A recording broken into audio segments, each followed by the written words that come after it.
Hey, everybody, Dave here. Hope you have an awesome day. So, I found this rhinoceros action figure at Goodwill, and it's missing some legs. I actually dug around in the shelves and I found one of the legs, and I found one of the guns that fits on his back.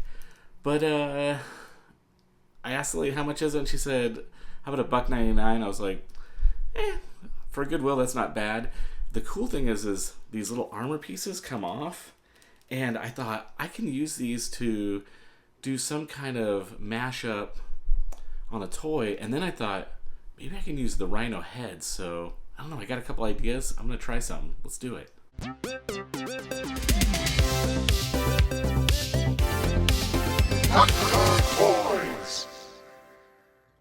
All right, so here's the rhino. I have no clue what this toy is even from, so if you know, let me know in the comments because it's really cool. I was thinking I was going to use all this armor, but ends up, I think I'm just going to use the head. So I stripped all the armor off, put him in some boiling hot water for just a couple of seconds, maybe 30, 40 seconds, and then the head just popped right off. So I'm going to take that, and then I have this He-Man that I got at Five Below for $5. And I'm going to go ahead and strip him down and use him as a base. And I want to figure out how to sculpt the head onto this. So I got out my Dremel and I cut off this initial nub. Make sure to wear eye protection because little shards of rubber will fly all over the place. So I got kind of the angle of the neck that I wanted. And I just used my Dremel again to kind of build that shape. And that feels pretty nice. I'm going to build some kind of little armature. I've just got this little aluminum bendy wire here. And so I drilled a hole down into the neck. I'm going to drill a hole into the rhinoceros head. I like to always use a X-Acto blade just to get a hole started. It just seems like the drill bit goes in a lot easier if I have something already started. So just kind of getting this aluminum tubing arranged how I want it. And then I'll just slide the head on. I'm kind of just dry fitting everything to see how it's working and looking. And that looks pretty decent. So I'm going to go ahead and glue this into place. And I'm using some baking soda just to kind of help fill in all the gaps. And then what I'm going to do is once I get this how I want it arranged, I'm going to take some Magic Sculpt. And this is a 2-part epoxy. And it hardens without having to bake it. And you do it 50-50 or 100-100 and just mix it all up. I normally do about 30 to 40 folds. And then I'm starting to sculpt here. Really what I'm doing is I'm starting off by just bulking out. If you get too far in the weeds with like trying to sculpt right off the bat, you're going to run into all kinds of problems. So just take the major shapes and get them kind of bulked out on there. In fact, I actually did some sculpting and then let it dry overnight and then sculpted out some more, and you'll see that a little bit later. But I'm just taking some tools. With this Magic Sculpt, you have about an hour, hour and a half before it starts getting a little too hard to work with. So here it is still soft, and I'm kind of looking at this and I'm like, that neck looks really weird, like Hunchback of Notre Dame kind of thing. So I do want the head to sit down a little bit lower. And that's going to give it a much better stance, so I'm liking that. You can see the top portion is dry, and then I'm bulking out the shoulder blades, so that's working pretty nice. And I wanted to use the chest plate, but those little straps, they didn't fit after I bulked out the shoulders and the back, so I'm going to go ahead and snip these all off. And then I'll just take some Magic Sculpt, and I'll actually roll out some little strips. And I'm making my own straps, and that actually ends up working out really nice, and I'm able to utilize that front chest plate. Here I am just kind of dry fitting the back where his little sword's going in. I'm not going to glue anything on just yet because I'm still going to paint all this. In fact, you'll see the little part will fall off here. Just kind of getting a vibe for how it's looking. Now the head had a really beautiful paint job, so I don't want to ruin that. So I went ahead and masked that off, primed the body gray, and then I painted it with a darker gray, and this gray is really close to the head color, so I'm pretty pleased with this. I am going to have to do a little bit of touch-up to kind of blend this all together.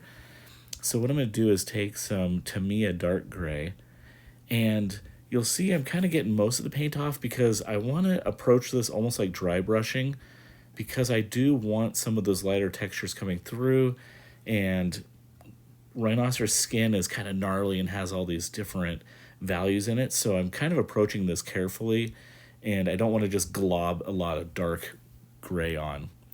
You'll notice on the skin there's this little dry brush of this tan. So I had this Citadel tan, and I'm just, again, dry brushing this on and approaching it very carefully. Like slow and steady wins the race with this kind of stuff. So it's looking nice there. I was thinking about all the accessories and hardware, and I thought maybe like black leather straps will be really cool. I did his waistband, painted that black, doing some black washes to kind of blend all these tones in together, wiping that down. It's looking really great, but overall it's feeling really black and white with all this black fur and black leather, and I was like, I don't have enough color pop to this. So at this point, I need to kind of make some decisions. And I thought, I have this brown paint, so what if I switched over to a brown leather?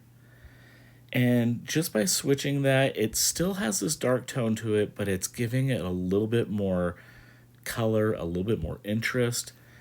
So I went ahead and painted anything that looked like potentially a leather strap. I painted it brown. The waist belt, I painted it brown, and this is looking so much more interesting. And sometimes you have to just kind of stop and redo some things, and kind of question to yourself, is this heading in the right direction?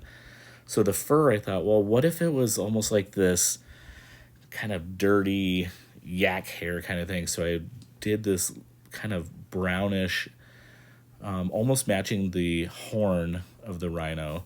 And so I'm dry brushing. I am leaving some of that darker color underneath to let it kind of come through. And I'm going to do the same for the shoes. I got this kind of bronzy color, and I'm going to do a little test run here. I got this, I guess it's more of a copper color. So I painted some copper, and then I also wanted to try gold. Now, the gold seems like the correct answer. Like, yep, that's straightforward. But he does have some silver axes and stuff like that. So in the end, I felt like the copper was a little bit more interesting and less expected. So I went with that, even though the gold did also look good. I am dry brushing a lighter tan. So now I've got the dark base, a darker tan, and the light tan dry brush over the top. And it's really given some nice textures to it. This back portion here, I'm painting it silver because I'll paint the weapon silver as well. So I think this will give it kind of that metallic look. And this is already, I just glued it on after everything dried and was painted. Here's his axe, and this was the He-Man axe. So I primed it, then I spray painted it silver, and then I did this little bronze, or I keep calling it bronze, copperish color. And I had to do a couple coats on it because it is pretty thin, but it's looking really cool, and I'm kind of doing some little accents of the copper.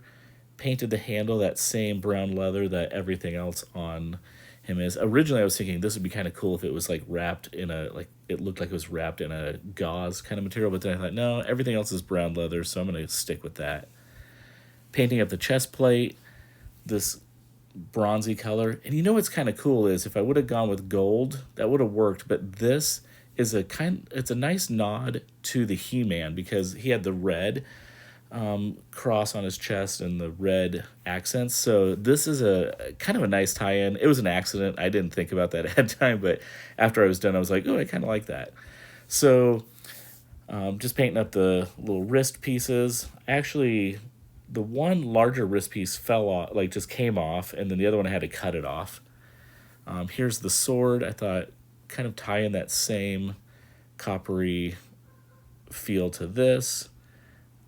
So I'm just kind of carefully brushing in these certain areas. Again, I had to do it a couple times, but worked out all right.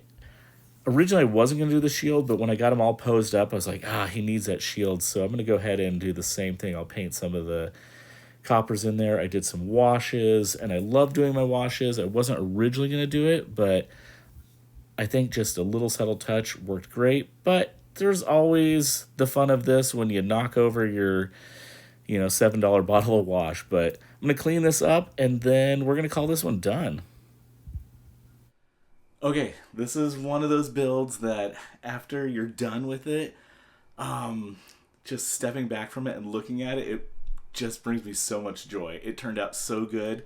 Um, it just looks so great. I'm so pleased with this, and this is definitely going on my special toy shelf in a glass case because it's just so much fun to look at, and I really had a great time doing this. There's things that sometimes you're just not quite sure exactly where to go with it, but in the end, this turned out great. So let's do some turnaround shots of this thing, and as always, it's a great day to be a toy nerd.